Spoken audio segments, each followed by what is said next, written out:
संसार क्या है सपना, वो भी अजब निराला।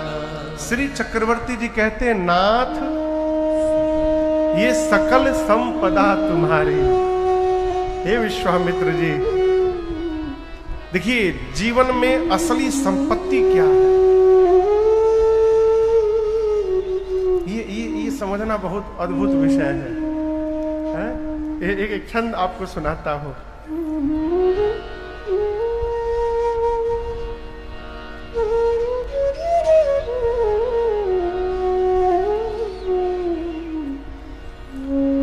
असली संपत्ति क्या है? निर्धन कहे धनवान सुखी।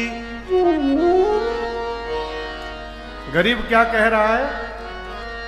निर्धन कहे धनवान सुखी, धनवान कहे सुख राजा को भारी। राजा कहे चक्रवर्ती सुखी, चक्रवर्ती कहे सुख इंद्र को भारी। गरीब आदमी कह रहा है रुपया वाला सुखी है, रुपया वाला आदमी कह रहा है नहीं नहीं राजा सुखी है। राजा राजा कह रहे हैं हम सुखी नहीं हैं, चक्रवर्ती राजा सुखी हैं। चक्रवर्ती राजा बोले हम का सुखी है, जो इंद्र सुखी है। इंद्र कहे श्री राम सुखी। कौन सुखी? राम जी। इंद्र कहे श्री राम सुखी, श्री राम कहे सुख संत को भारे। राम जी कह रहे हमसे अधिक सुखी संत हैं। संत कहे संतोष में सुख है, बिना संतोष सब दुनिया दुखारी। जीवन की असली संपत्ति है माई बाप। यदि अभाव में भी प्रसन्न रहने का स्वभाव बन गया, हमसे अधिक धनवान संसार में कोई नहीं हो सकता।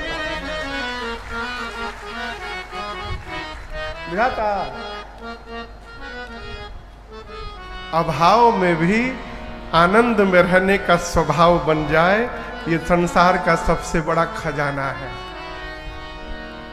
और ये कैसे होगा? संतोष से। दशरथ जी महाराज कह रहे हैं कि प्रभु ये जो संपत्ति ऐश्वर्य, ये संपत्ति नहीं, नाथ सकल संपदा तुम्हारी। यहां संपदा यानी मेरे परिवार में जो आज प्रसन्नता है, जो सुख है, जो आनंद का क्षण है, हे विश्वामित्र जी आपकी कृपा प्रसादी है। बारात गई थी केवल बड़े बेटे की, और ऐसी करुणा कृपा हुई आपकी कि चारों बच्चों का विवाह संपन्न हो गया। इससे अधिक और आनंद जीवन में क्या प्राप्त होगा? ये सब आपकी कृपा प्रसादी है। नाथ सकल संपदा तुम्हारी, मैं सेवक समेत सुतनारी। जीवन में सेवक बनने का स्वभाव करिए, स्वामी न बना जाए, सेवक बना जाए। देखिए एक बहुत पहले, लगभग 10-11 वर्ष पहले बलिया में मैं एक बार कथा गा रहा था, खेजूरी खड़सरा में। तो वहां एक गांव के बाबूजी आए, पढ़े लिखे भी नहीं होंगे मुझे लग रहा है। आके बैठे थे मिलने। उनकी एक बात मुझे इतनी अच्छी लगी, उनके जाने के बाद उसको मैंने डायरी पर नोट किया। बोले महाराज, जिसके जीवन में लघुता नहीं आ सकती, उसके जीवन में कभी प्रभुता नहीं आ सकती है। वो बोल कर गए तो मैं इसको नोट किया डायरी में। प्रभुता के पीछे न जाइए, लघुता को प्राप्त करिए, ये लघुता ही प्रभुता तक पहुंचा देगी आपको। चक्रवर्ती महाराज कहते हैं मैं राजा नहीं हूं, मैं सेवक समेत सुतनारी।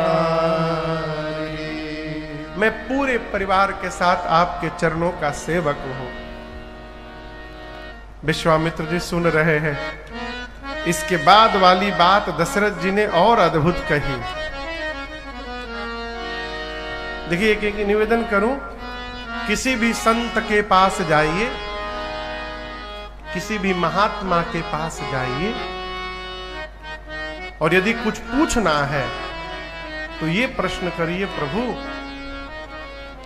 गृहस्थी में रहते हुए, नौकरी करते हुए, व्यापार करते हुए भगवान की याद कैसे बनी रहे, इसका उपाय बताइए हमको।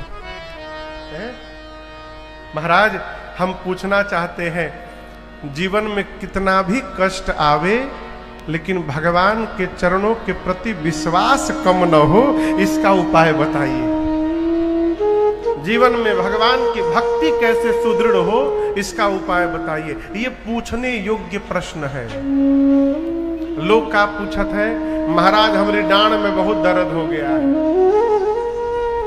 अरे डांड में दर्द है तो डॉक्टर से मिलिए। महाराज क्या करेंगे? पेट में गैस हो गई बा, तब इनो खाइए,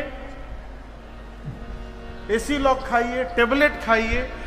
फूंक देने से गैस थोड़ी उड़ जाएगा आपका, गैस को बाहर निकालना पड़ेगा। मैं आपकी बात नहीं, मैं सर्वत्र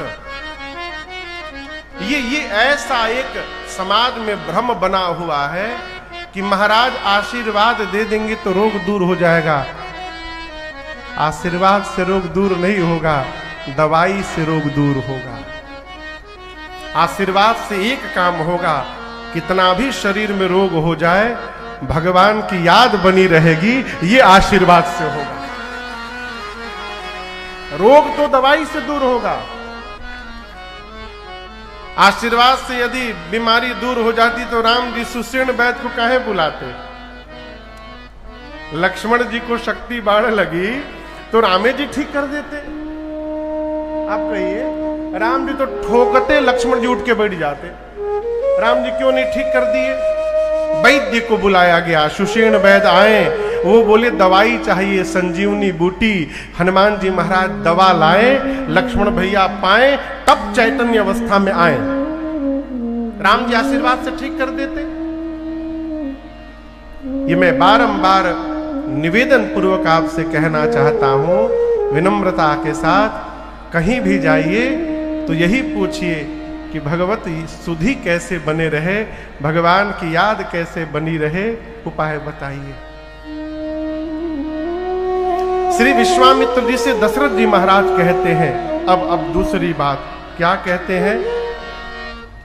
मैं तो चौथेपन में आ गया हूं मुनिवर, क्या पता मैं अब आगे रहूं या न रहूं, कोई भरोसा नहीं है। बुढ़ापे में आ गया हूं। एक प्रार्थना है आपसे, जब मैं इस धरती पर न रहूं ना, तो उसके बाद भी करब सदा लड़ी कन पर श्री चक्रवर्ती जी कहते हैं, मुनिवर जब मैं इस धरती पर न रहूं तो उसके बाद भी मेरे बच्चों पर कृपा दृष्टि बना के रखिएगा। करब सदा लड़ी कन पर छोहू, और जब तक मैं जीवित हूं दर्शन देता रहब मुनि मोह। जब तक मैं हूं, यदा कदा मुझे भी दर्शन दीजिएगा। अब मेरे न रहने के बाद भी मेरे बच्चों पर, मेरे परिवार पर अपनी कृपा दृष्टि बना के रखिए। संत शरण में जाइए तो प्रार्थना करिए कि कृपा दृष्टि बनी रहे। क्यों? संत की कृपा जहां पहुंचती है वहां अनंत की कृपा अपने आप पहुंच जाती है, फिर बोलना नहीं पड़ता। इतना कह के श्री चक्रवर्ती जी रानियों के साथ, बच्चों के साथ श्री विश्वामित्र जी के श्री चरणों में दंडवत करते हैं। आशीर्वाद देकर श्री विश्वामित्र जी विदा लेकर के बक्सर की ओर